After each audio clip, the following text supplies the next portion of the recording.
just a reminder in case you needed one that Tuesday is your midterm exam. It'll be in here, closed book, open mind. You don't need anything but a pencil or pen, and be well rested. And I would just suggest reviewing your quizzes is a really good thing to review, and then all the material that you reviewed for the quizzes. So you will all do wonderfully, I'm sure. Any questions about that before we jump into the lecture? Huh? Yeah, they're doing wonderfully. Okay, well, I am so pleased to be able to introduce Dr. Cliff Smith, who's an emeritus professor of botany here at UH, and some people retire and go to sip cocktails on a beach somewhere, but instead Dr. Smith retired and wrote the flora of Britain. I mean, he's the director of Lion Arboretum. British lichens, director of Lion Arboretum, and now is the director of projects for the DoD for PCSU. So Army Environmental, as you all know, Army manages about 25% of the land on Oahu. They've got probably the majority of endangered species, and Dr. Smith is in charge of all of them. So he's the one that makes sure they don't die out. He's actually an expert in lichens and bryophytes, and so he's going to talk to us a little bit today about some of those things. So take it away, Dr. Smith. Thank you.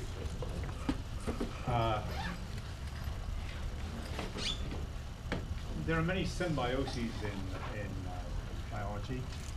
Ones with which you're most familiar are probably corals, algae, and coelenterate. And another one with which you probably should be familiar are plant galls and things like that. These are diseases of flowering plants, and both of them produce somewhat different organisms to the organisms growing on their own. So those things there are dramatically different from the leaves on which they're growing. So lichens are also symbionts, and they're symbionts between a fungus and an alga growing together. The fungi can be of two sorts, predominantly Ascomycetes, or cup fungi, and there are about 30,000 species, that's probably about a low figure as of late, but at least around half of them are lichenized. That is, they exist in this symbiosis. The other group is the Basidiomycetes, that is the mushrooms and rusts and smuts and those kinds of organisms. But there are very few of those that are involved in this symbiosis. The algae involved are green algae. I've got down two groups there, trabuccioid and trentifolioid. Don't need to worry about that. And then the other group is the blue-green bacteria, or the cyanophytes. And the algae involved there are principally nostoc. And in Hawaii, you normally see that in carports after wet weather, and you see these great big green blobs sitting on the concrete. Occasionally, they are Scythnema and Stygonema, and sometimes both algae occur in the same organism, in the same symbiosis. So you'll have a fungus with two different algae associated with it in the symbiosis. Now, the lichens also contain a fair number of what I refer to as endophytic bacteria. This really is something that we don't know much about at this particular point in time, but these endophytic bacteria are essential for the growth and well-being of the algae. The fungus benefits by getting the photosynthetic product from the green alga.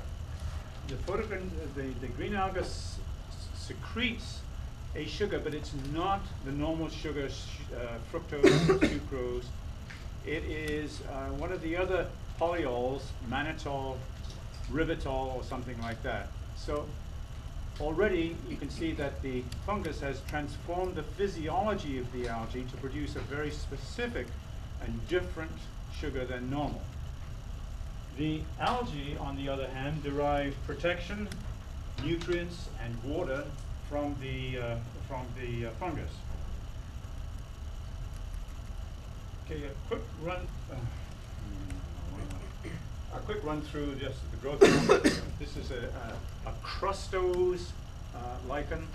That is, it forms a small crust over the surface of the organism. This is a genus called Caloplaca. Then you have the foliose forms. There's this yellow one here, which is a member of the Xanthoria group. The white one is a heterodermia. Don't worry about these names. But these are organisms in which there is an upper and a lower surface to them. They are not actually a crust embedded or attached to the substratum. So these can be very easily lifted off, whereas these are very difficult to lift off, and have them complete.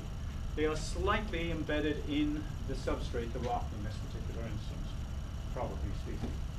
Now here's an example of one of these lichens that has the same fungus, but it has either the green alga growing with it or the blue-green alga growing with it.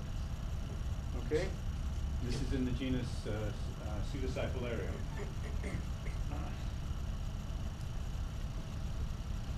Okay, the third growth form, get used to this. The third growth form is a three-dimensional one, or the fruticose form, and this is a specimen called of the genus Cladonia, or British soldiers, as this is in this particular instance. It has a basal thalloid form, that is, a little leaf on the ground, and then sticking up from it there is this upright portion, okay, which is called a petition. And another version of this is the pendulant version, where it just hangs down from trees. These are the beard lichens, in this case, Usnea. So those are the three principal growth forms. In the Basidiomycete, in the Basidiomycete, you have them. Some of them, yes. Could you just repeat the names of the three growth forms? Crustose, foliose, and fruticose. F-R-U-C-T-I-C-O-S-E. Yep, no problem. Okay, and then now in the basidiomyte situation, you have two rather distinctive different forms in which they're growing. Here is a mushroom, but at the at the base here, you can see these little green algal blobs here. These two are interdependent upon one another, and it's this is a symbiosis, but this mushroom here retains its old morphology, whereas in the previous form here we have a foliose form where you have a basidiomycete right here, and with the alga embedded in it. Now, normally speaking, the fungal component of this is just a filamentous structure. Okay. But in the symbiosis, it is a very different foliose form. This does not produce mushrooms or anything like that. The basidia are carried on the undersurface of the reproductive cells are carried on the undersurface of this thyroid structure here. So where do we find them? Oh, yeah. Okay. Some are very short-lived, and they grow on the surface of leaves. So as long as the leaf is alive, they're growing. And so most of them have got a maximum life of about 1 or 2 years. Sometimes you've got conifers, they will sit, the leaves will stay on the plant for more than that length of time. And so they can survive perhaps for 4 or 5 years. However, most of the lichens are long-lived, and some live for centuries. And often you will find them on rocks in barren places, any exposed situation. So a rock in a relatively barren area, a tree trunk is a very good situation for it. A concrete pathway, those kinds of things. Now, for lichens that grow on rocks, they grow very, very slowly. And one can actually measure the age of rocks in certain areas such as in the Swiss Alps, where the glaciers are receding as a consequence of global climate change, such that those that receded, shall we say, started receding 100 years ago, exposing new rock as they were moving back up the valley, the lichen colonized that area, that newly exposed rock, and started to grow. And then the glacier moved back a little bit more several years later, and so a new colony started. But they're all growing at the same rate, and so slowly with time, those exposed first are much larger than those exposed later on. You can measure the time between when the glacier started to recede and where it is now. Compare the different sizes along that gradient, and from that get a growth rate. You then go back to some other area where you don't know the age of the particular rock that's been exposed there, measure the diameter, and just compare that on your graph of age versus diameter. It's a science called lichenometry. And it has proved very useful. In Hawaii, it's of no use. The glaciers on Mauna Kea retreated at least 10,000 years ago. Nobody was around to start taking measurements. And none of the lichen, well, no, I shouldn't say that. There are very few lichens that grow on top of, shall we say, Mauna Kea, which are amenable to this kind of technique. I'll come back and discuss Mauna Kea towards the end. Lichens need to be desiccated at some time during any particular period of their growth. They are dependent on desiccation. If they remain fully hydrated, the alga, as a free living alga, will grow out and run away. And the lichen association, the association between the fungus and the alga will be lost. The alga will take over and the fungus will dissociate. So they're found in all sorts of environments: deserts, hot and cold, from Antarctica to Sahara, the Atacama Desert, I guess is probably one of the most severe deserts in the world.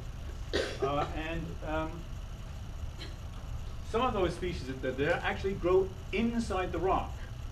They penetrate into the rock and grow there, and in so doing, of course, they're protected to a certain degree and from desiccation, and they can, when it rains, they can hold a little bit more water in that way. So I'll come back to this business about them penetrating into the rock, actually growing into the rock a little bit later, because lichens are very important in many areas in soil formation.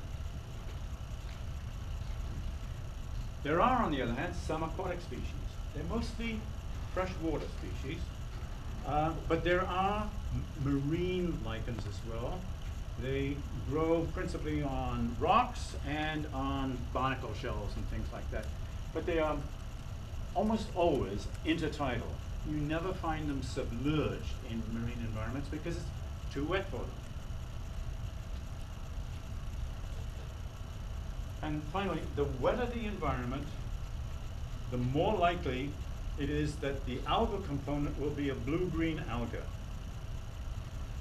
Oh, sorry, a cyanophyte. That's my age. We didn't have the word blue-green bacteria or cyanophyte in those days when I say things. Okay, what's their ecological role? They're food for a lot of things: insects, detritivores and sapsuckers, and other fungi and bacteria. And then also there are some other things. Reindeer depend on lichens during the winter. Lichens also provide camouflage and birds' nests and insects and things like that. I will come to some of those in a minute. And they are habitat modifiers, that is, they can change rock, they can transform it. And they are also mobilizers of nutrients, particularly from rocks. This is a picture of the reindeer. This is the reindeer moss, as it's called, but in actual fact this is a lichen. It's of the genus Cladonia, related to the British soldiers. That one I showed you previously with the red cap to it, but that's a And this is a Hawaiian form of reindeer moss. This is Cladonia scotsburgii. Camouflage is a frog, which has got a very some thin, crusty forms of lichen, which it's probably sticking to itself. And it's not, they're not growing on it, it's sticking to the thing. Here is an insect camouflaged on a lichen. Yeah, where is it? Well, this is it right here. And you pick it off and you look at it, and that's what you see on the underside there. So there are, lichens are involved in a lot of camouflage. A lot of the insects, particularly the ones which have a carapace on them, frequently will have bits of lichen stuck to them. So now, lichens also produce a number of very unique secondary products. Okay, these are the products which are not involved in the primary metabolism of the plant. These secondary products are things which are secondary to all of the basic biochemical processes, and they huge variety of different compounds which are created in this way.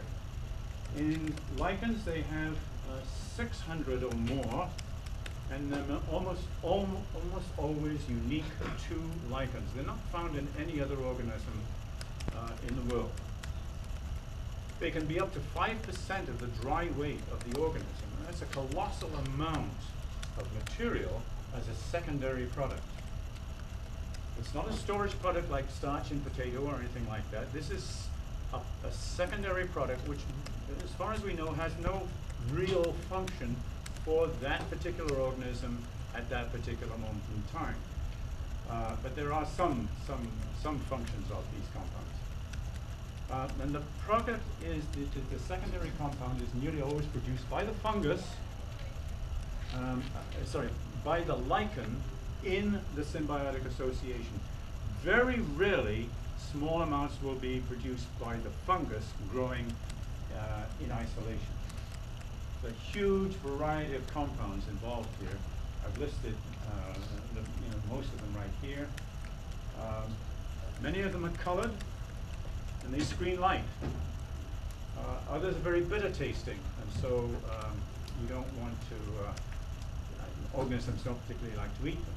And we use that characteristic, that bitter taste, in identifying lichens in the field, because there are one or two lichens which are very characteristic in this way. And so put a bit on your tongue and you go, and very, very bitter taste indeed. Others form hydrophobic coatings on the mycelium of the fungus.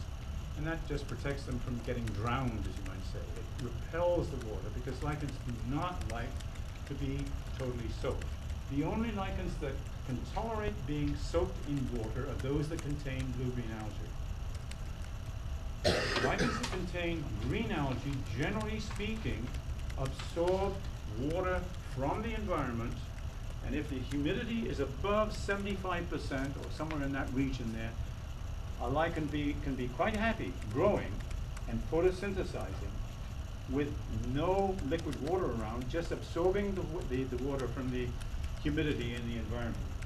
And many of the species that have green algae as a symbiont can do that. Now, in Hawaii, we have this situation, a lava flow, and this is the lichen here, growing right here, and this is that lichen. It's called Stereocolon volcani. It's not unique to Hawaii, but this is one of the best places in the world to find it. You go to a recent lava flow, you nearly always find this lichen here. Very interesting, in that Toggle Jackson, about 50 years ago, studied this, and he was a geologist, and he was looking at the interface between the lichen and the lava flow underneath. And what he found was, when you lift this off, the undersurface is orange, well, reddish orange. Immediately one says, okay, that's an oxide of iron. In actual fact, he characterized it, turns out to be a very unique oxide of iron. But what this shows is that the lichen is dissolving or removing certain parts of the lava and exposing the iron compounds inside, which immediately get oxidized and turn red. What happens to those substances which were in the rock? What were they? Okay, principally silicates of one form or another. I mean, basalts are glassy, and that glassiness comes from the silica. The lichens are capable of mobilizing that silicate, removing it, and in so doing, slowly but surely, the lava gets eroded away, exposing the iron, and then ultimately what happens, of course, is you get red dirt. Okay? Bauxite.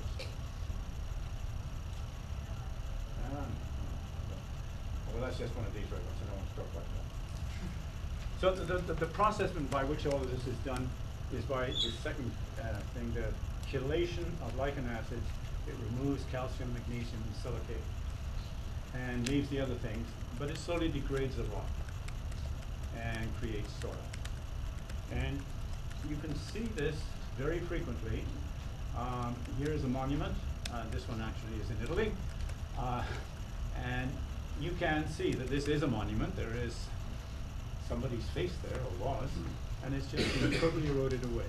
This is a huge problem in places like Italy and places like that, because they have to either scrub them or put protective compounds on them or just see them slowly dissolve away. Many churchyards with gravestones had exactly the same problem. In Hawaii, we don't have that problem. Why? You don't use basalt in gravestones. What you use is either concrete or excuse me, not marble, granite. Sorry. And oh, I've gone a bit too far here. Yeah, granite, of course, is very, very hard rock, and it lichens have a huge difficulty in dissolving that rock away. Concrete is also a very hard rock, and though lichens can grow on it, and in Europe, you put a concrete path out, you'll soon get lichens growing on it in profusion. Here, you don't.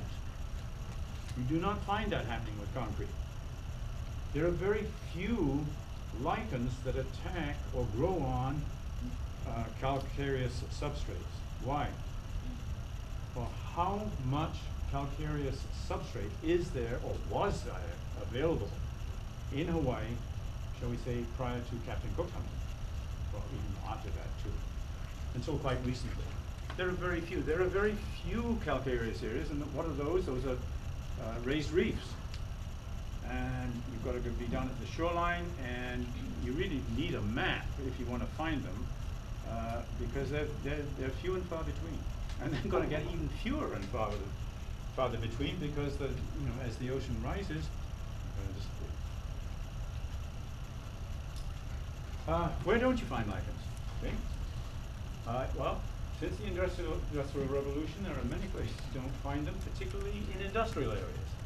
Initially, they used a lot of burning and smoke and all that sort of stuff, and deposited all sorts of soot on the areas, and as a consequence of that, you lost, the lichens disappeared. They either got smothered, or they got killed just by the chemicals that are associated with it. Sulfur dioxide disrupts photosynthesis, okay? When you, the blue-green algae, the cyanophyte lichens are very uncommon around Kilauea. Why? Because the mountain is spewing out fog continuously. You feel the consequences of fog because there's sulfur dioxide and other compounds in the air there. You get itchy eyes and sneezy noses and things like that. That kills a lot of these cyanophyte lichens, and so that's a very specific case for Hawaii. Nitrogen compounds. A lot of lichens don't like high concentrations of nitrogen, and in fact in lava flows there's very little nitrogen. And that one that I showed you back there, that Serifolon volcani, actually synthesizes, well, it has blue-green algae associated, blue-green bacteria associated with it, which fix nitrogen. And so that lichen growing on that lava flow there is contributing nitrogen to that ecosystem. The problem with nitrogen oxides in Europe and basically in America nowadays is that farmers spread this stuff by the ton on land. When they're spreading it, it sort of gets pulverized and rises up as a cloud, and that cloud drifts over the landscape. Anything that it hits, like a tree trunk or a piece of rock or something like that, some of it gets deposited there, and so that the nitrogen builds up. And then more recently there is this city desert situation, whereas the heat of the buildings inside a city such as Honolulu or anywhere else in the world, from the concrete and the asphalt radiating heat pretty much throughout the day, dries the situation up, decreases the humidity, and as a consequence of that, the lichens do not really survive. And you can see this in Honolulu, because when you're driving around the street, the tree trunks are nearly always bare of lichens. If you look up in the canopy there, you'll see lichens, because it's much moisture up there. This just shows you the difference. This was a situation in, shall we say, in Britain before. This is a moth biston betularia. This is a melanic form, a dark form, and then here's a light form here. And then when you get soot deposition on the tree trunks, the melanic form becomes hidden, and yet the non-melanic form becomes very much exposed. The bird coming along says, "Oh, good, great."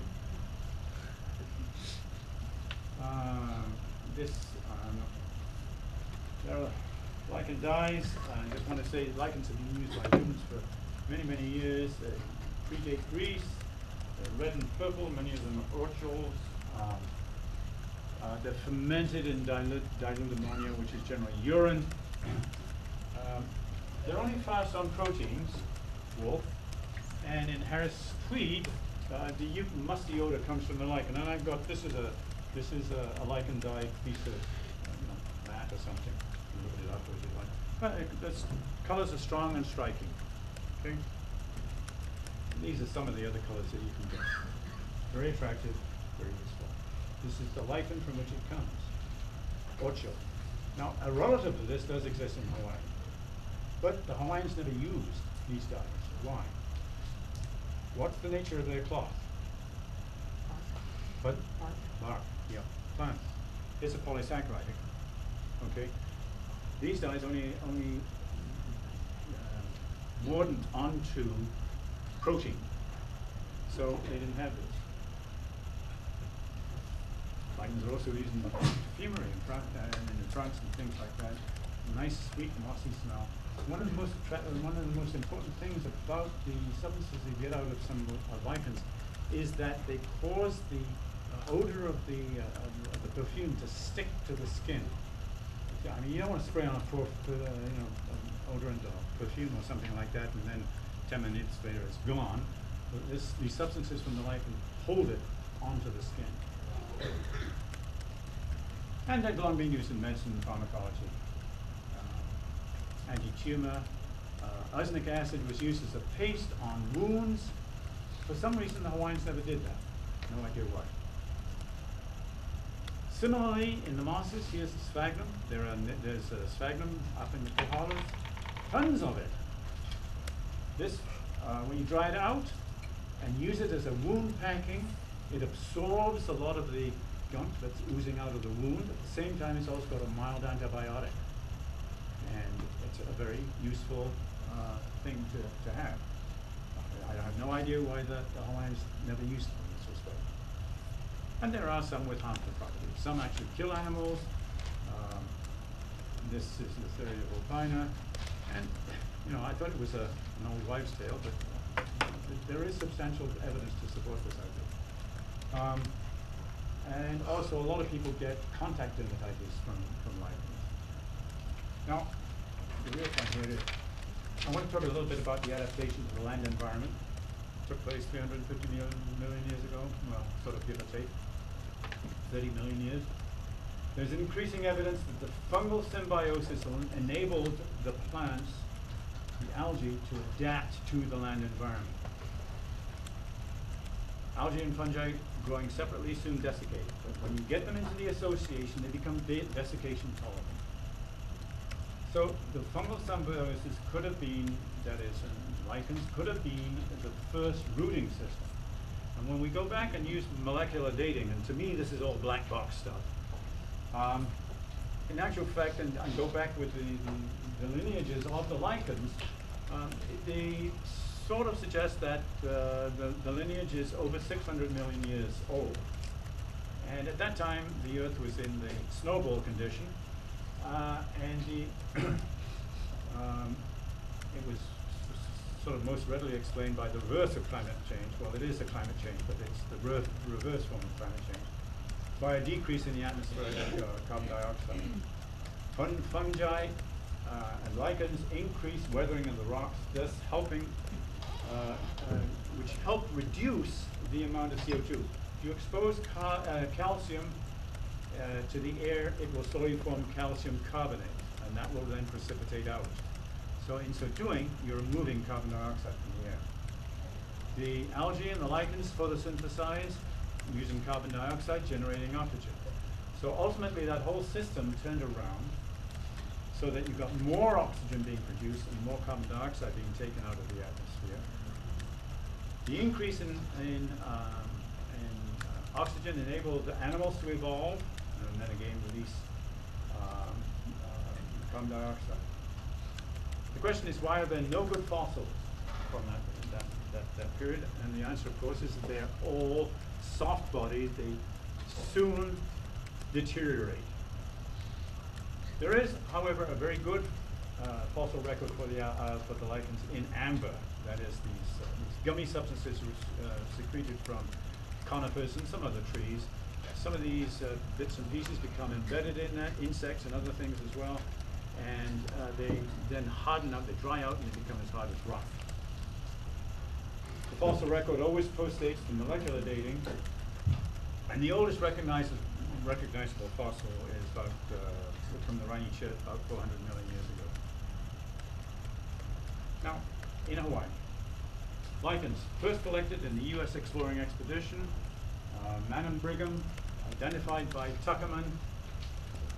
Later in 1874, a substantial collection by Berggren.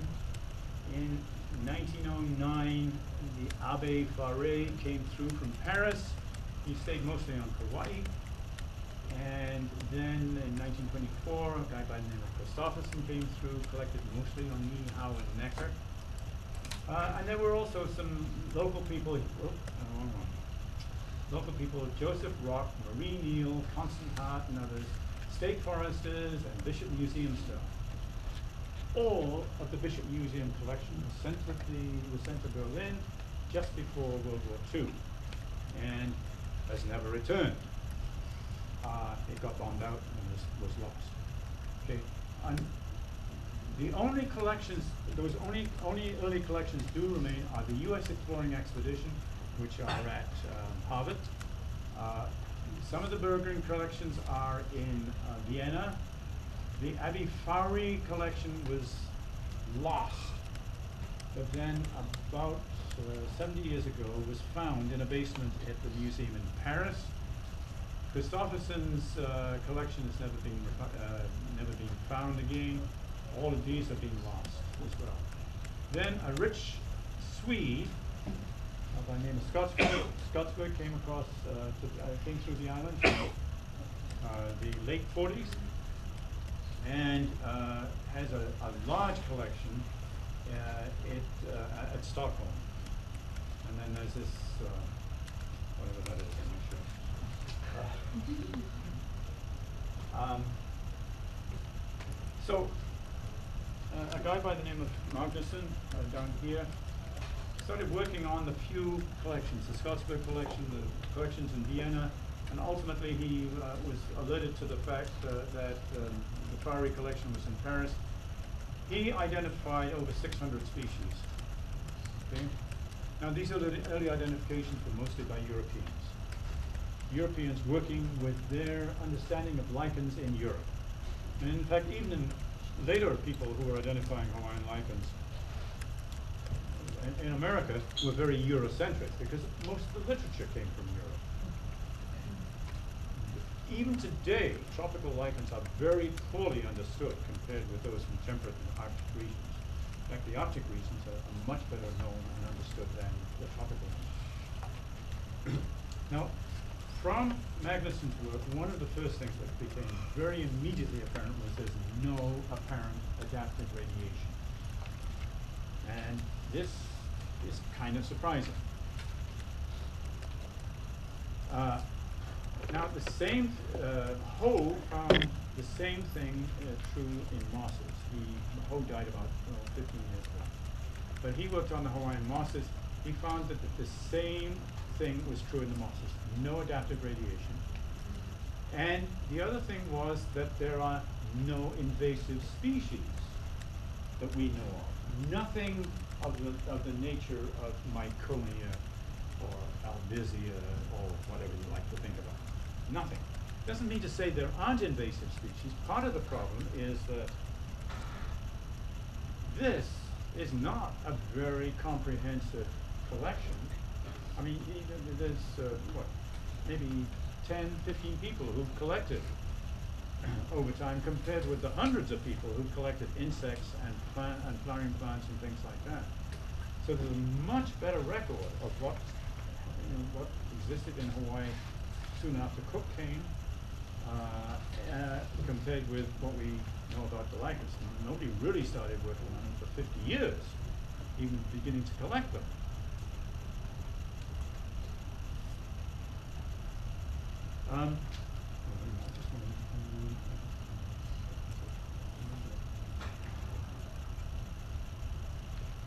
Oh, yes. And from this, Magnuson also calculated that the rate of endemism in the Hawaiian Islands was somewhere between 20 and 25%. In direct contrast to what we find in the hybrids, the diploid species, as you might say.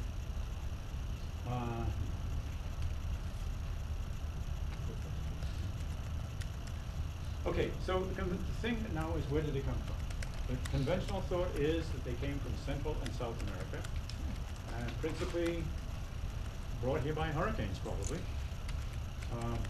There is no evidence that birds, which frequently carry lichens with them from one place to another, had anything to do with it. And there are a couple of odd little situations. There are a couple of 3 or 4 species I want to talk about here in particular. Now, the track of hurricanes always comes from the east here and moves across the Pacific in this direction. So that a storm that starts off on the coast or close to the coast of Central or South America, well, mostly Central America, will pick up the little propagules, the spores and the vegetative propagules of the lichen in the very high speed winds. Those small little fragments can be carried high up into the atmosphere, and then as the hurricane moves across towards the islands,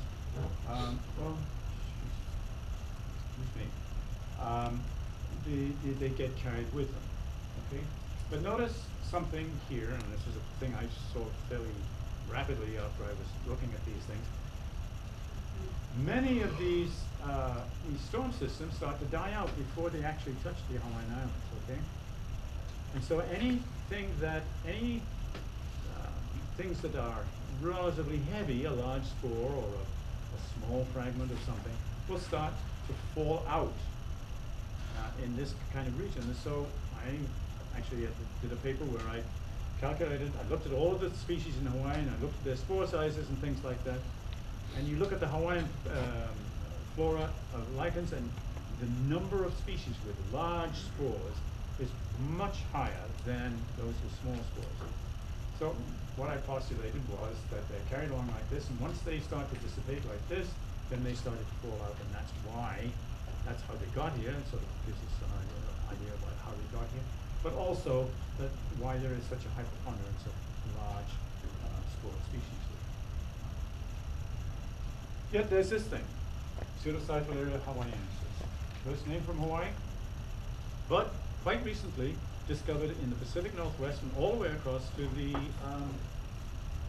all the way across the East Coast. So, well, that's not in the storm track. So how did it get across here? Or is there some mechanism whereby it could have evolved here from something and then been transported up to the Pacific Northwest and then further east? Well, there is a system. Every now and then they talk about whatever it is, the Hawaiian Express or whatever it is that goes from the Hawaiian, carries the storm system that carries rain across to the West Coast, particularly up in Seattle and places that area. So there is a mechanism for that. It is a possibility. So maybe this particular species evolved here and then was transported east to there. I don't know. It's just an odd situation. This is Cladonia solitaria. Its closest relative, and in fact there are only 2 species like this in the world, its closest relative is Papua New Guinea. And that's the only place where that grows. Cladonia solitaria only grows on Eke, on Maui, and in the Alakai Swamp. No idea how that relationship is. No idea which is how they're related to one another. If they're relics and they just died out from everywhere else, or what? Nothing at all. But these are just some odd, anomalous situations. This is the only endemic genus of lichen in the Hawaiian Islands. Ramelinopsis mannii. I'm sorry, this is not the best of pictures of it, but I couldn't find it. So there is one endemic genus of lichen. Unfortunately, the molecular biologists have been fiddling around with it, and they've decided that probably not a genus. It doesn't deserve genetic rank, but I still cling to it. This is a Hawaiian genus. So I mean, they are is unique. And this is a relative of it. The distinction about it, of course, is that this is a thalloid growth form. It has an upper and a lower surface, and the lower surface is black.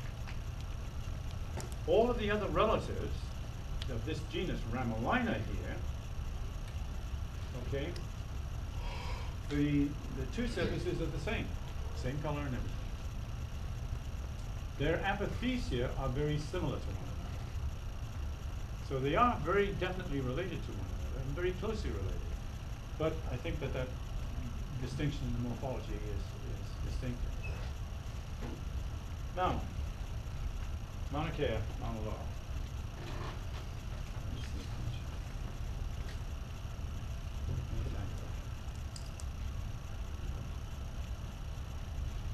Mauna Kea, Mauna Loa, and Kauai.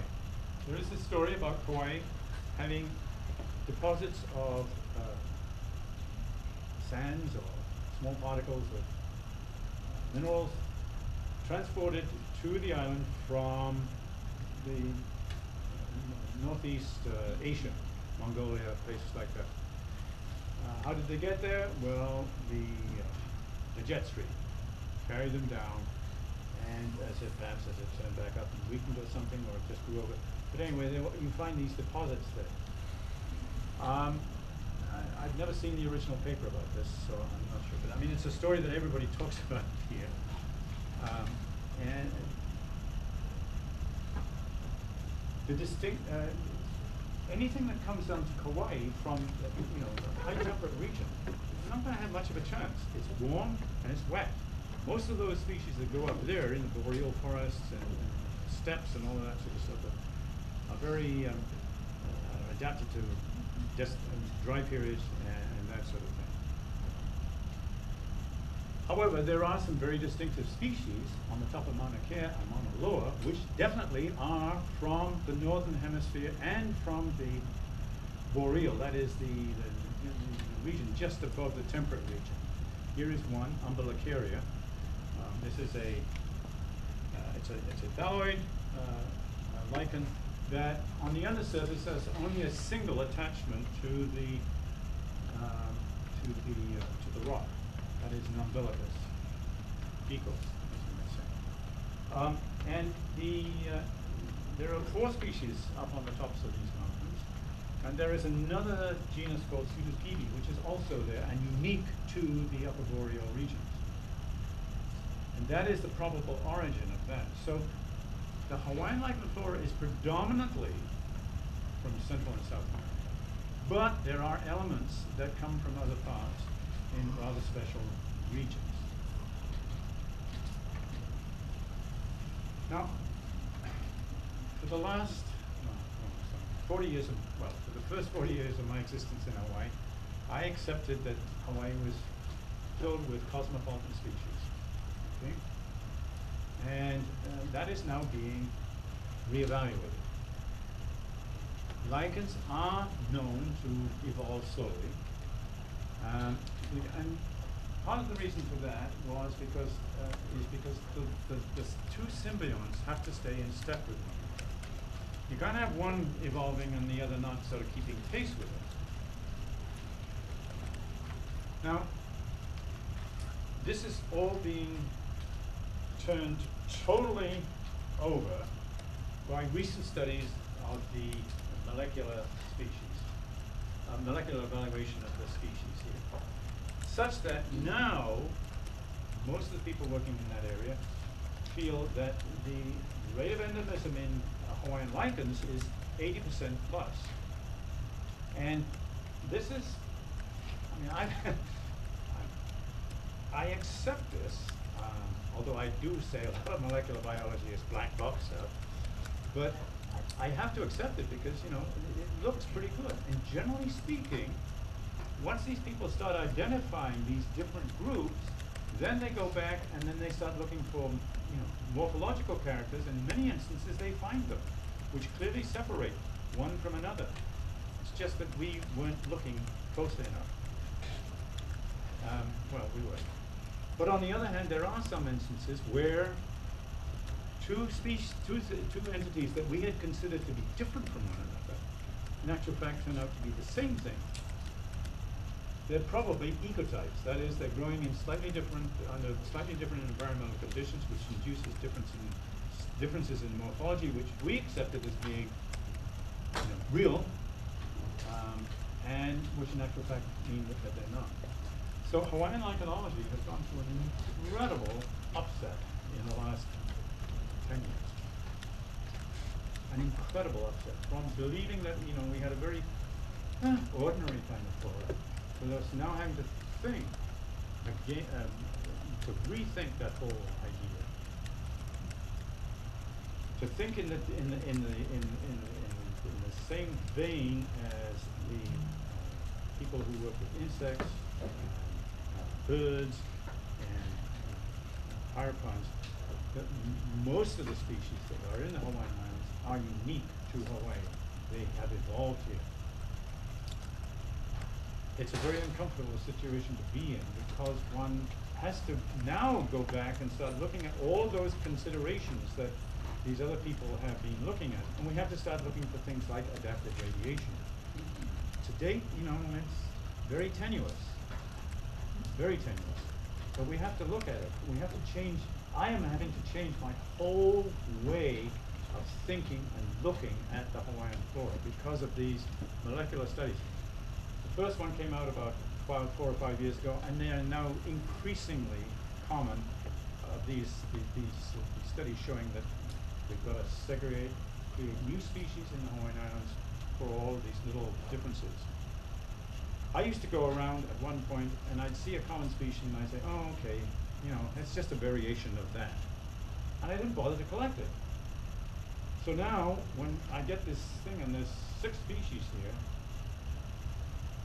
and I've previously called them one, and I haven't collected them, I have no idea what the different ecologies of all of these different species are.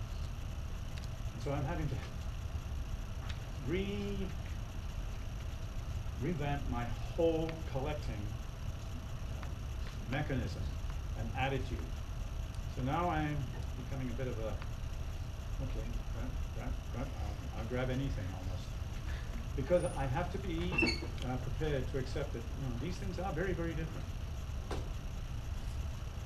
So the Hawaiian lichen flora is as unique as many of these other flora and faunas. Faunas and flora. Okay. Any questions?